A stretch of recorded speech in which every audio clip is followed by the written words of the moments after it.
ہوں یا ہمارے عام نوجوان بچے بچیاں ہوں جو سائبر سیکیورٹی کے اسپیشلسٹ ہیں یا ہماری افواج کی سائبر ونگز ہوں، ان تمام نے مل کے ایک ایسا مظاہرہ کیا سائبر سیکیورٹی کا کہ جو بہت کہا جاتا تھا کہ جی بہت بڑا دشمن ہے، ہم سے بہت بڑا ہے،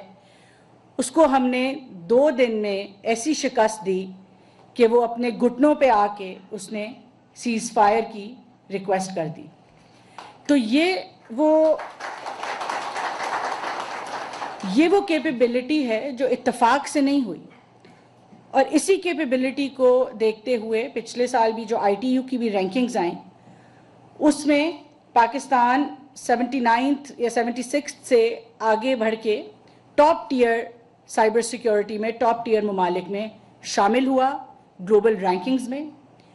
اور میں پھر دہراؤں گی کہ یہ کسی اتفاق سے یہ رینکنگز بہتر، یہ جنگوں کی کامیابی نہیں ہوئی، یہ بہت مضبوط ڈیڈیکیٹڈ لیڈرشپ کی وجہ سے ہے، اور یہ لیڈرشپ ہمیں اس طرح کی جو مضبوط لیڈرشپ، جو مشکل فیصلے کرنے والی لیڈرشپ ہے، وہ ہمیں سکھاتی ہے کہ اگر محنت کی جائے، کاوشیں کی جائیں، دشمن جتنا بھی بڑا ہو، اللہ تعالیٰ کی مدد بھی آتی ہے اور کامیابی بھی حاصل ہوتی ہے۔ سائبر سیکیورٹی کے حوالے سے دنیا کے اندر تقریباً اگر میں آپ کو اس کا شیئر بتاؤں گلوبل اکانومی میں، تو it's exceeding over $10.5 trillion in 2026۔ Emerging technologies کے آنے سے، اے آئی کے آنے سے جو ہمارے سائبر تھریٹس ہیں پاکستان کے، میں ابھی ڈاکٹر حیدر سے وہی بات کر رہی تھی، اس سال تقریباً 30 سے 35% ان میں اضافہ ہوا ہے۔ اور میں یہ بھی آج کوشچن کرنا چاہوں گی کہ کوانٹم کے آنے سے اس کے اندر نہ صرف مزید اضافہ ہوگا، مگر اس کا پورا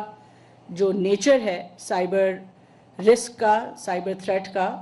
وہ it will increase many folds and it will require completely new advanced technology to be able to cater to that. So اس کے لیے بھی ہم کام بھی کر رہے ہیں، انشاءاللہ کچھ نہ کچھ سامنے آپ کے لے کے آئیں گے۔ مگر کہنے کا مقصد یہ ہے کہ جیسے جیسے ٹیکنالوجی بہتر ہوتی جا رہی ہے، ویسے ویسے اس کے رسکس بھی، اپرچونیٹیز بھی آتی جا رہی ہیں، بٹ اس کے رسکس اور چیلنجز بھی آتے جا رہے ہیں۔ پچھلے سال ہم نے پاکستان میں ڈیجیٹل نیشن پاکستان ایکٹ پاس کیا، جس کا مطلب یہ ہے کہ ہم نے پاکستان میں digital governance, digital economy, digital society پہ کام کرنا ہے،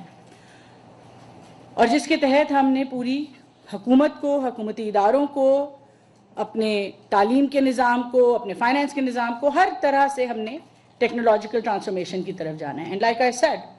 wherein on one side it provides us with a lot of opportunity and it unlocks a lot of opportunity for the country, but جیسے جیسے ہم ڈیجیٹائز ہوتے جا رہے ہیں، ویسے ویسے جو ہمارا سرفیس ایریا ہے which is exposed to threat، وہ بڑھتا جا رہا ہے۔ 2024 میں جب ہم آئے تھے تو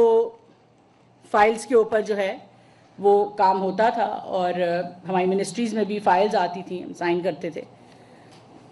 مارچ اپریل کی میں بات کر رہی ہوں۔ مگر دسمبر 2024 ودن لیس دین اے ایئر، پرائم منسٹر صاحب کی ڈیڈیکیشن اور کمٹمنٹ کی وجہ سے، جو which came from the top, federal government کے تقریباً 40 کے قریب جو ڈپارٹمنٹس ہیں وہ تمام پیپر لیس ہو گئے تھے۔ آج ہم ان کے آگے ایس او ایز اور ان کے فردر اٹیچ ڈپارٹمنٹس بھی جو ہیں وہ میجورٹی پیپر لیس ہو گئے ہیں۔ ای آفس پہ آنے کی وجہ سے پرائم منسٹر آفس خود جو ہے وہ پیپر لیس ہونے کے ساتھ ساتھ اس کی جو ٹاسک مینجمنٹ ہے، جس کو فالو اپ سسٹم ہے، اس کو ہم نے اے آئی اس میں وزیر اعظم صاحب کے لیے امبیڈ کیا ہے، just like any other country that is effectively managing its affairs۔ مگر اس سب کے ساتھ ساتھ I would like to reiterate that it also exposes us to a lot of threat۔ Every file on e-office, every update on the task management system, every comment that comes in, and it could be of the highest security nature، ہماری ہر قسم کی file work ہے، ہمارے فورن affairs ہیں، ہماری defence ہے، ہماری economy کے معاملات ہیں، اب وہ سارے ڈیجیٹل سسٹمز میں کہیں نہ کہیں جو ہے وہ اویلیبل ہیں۔ اور اس تمام چیزوں کی ڈسپائٹ دا فیکٹ کہ most of it is on the internet یا اس میں سے کچھ چیزیں ہم انٹرنیٹ پہ بھی چلاتے ہیں, despite that there is a high level of cyber security that is now required. ہم چاہے نیشنل سائبر سیکیورٹی پالیسی ہے جس کے تحت کام کر رہے ہیں, ایک سائبر سیکیورٹی ایکٹ ہے جس کے اوپر اگین ابھی نہیں ہوتا تب تک 14 ممبر سرٹ کاؤنسل جو ہے جس کے اندر منسٹری آف آئی ٹی ہے, ڈیفنس ہے, انٹیریئر ہے, فارن افیئرز ہے, ٹیلی کام اور سیکٹورل سرٹس اب 13 کے قریب جو ہیں وہ پاکستان میں 15 کے قریب بن چکے ہیں. تو یہ سب جو ہیں ان کی بنیادی ذمہ داری ہے ہماری سائبر سیکیورٹی کی. پچھلی کیبنٹ میٹنگ میں Pakistan information security framework جو ہے وہ اب اپروو ہو گیا ہے. Is the minimum baseline framework جس کے تحت تمام پبلک سیکٹر اینٹیٹیز پہ مینڈیٹری ہے اس minimum baseline information security کو انشور کرنا, جس کے اندر ہارڈ ویئر ہے, سافٹ ویئر ہے, ہر طرح کی سیکیورٹی ہے, لائسنسز کی بات ہے. اور پرائیویٹ سیکٹر کو بھی it is a guideline for how to do a minimum baseline security. جہاں پر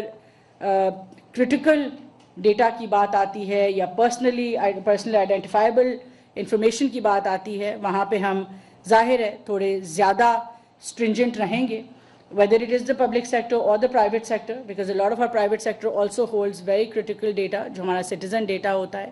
اور آج جو ڈیٹا ہے, جو پورا ڈیٹا کا انفراسٹرکچر ہے, that is a strategic asset. ہماری ڈیٹا گورننس پالیسی میں بھی ہم اس چیز کو الیبوریٹ کر رہے ہیں کہ data remains a trust of the people with the government, but it is a public good and a strategic asset that has to be protected at all costs while ensuring کہ ہم اس کی public availability کریں for innovation. آخر پہ میں صرف اتنا کہنا چاہوں گی کہ آج جہاں تک سائبر سیکیورٹی کا تعلق ہے, cyber security has to be a part of our core architectures. This is not an add-on that we do on our information systems.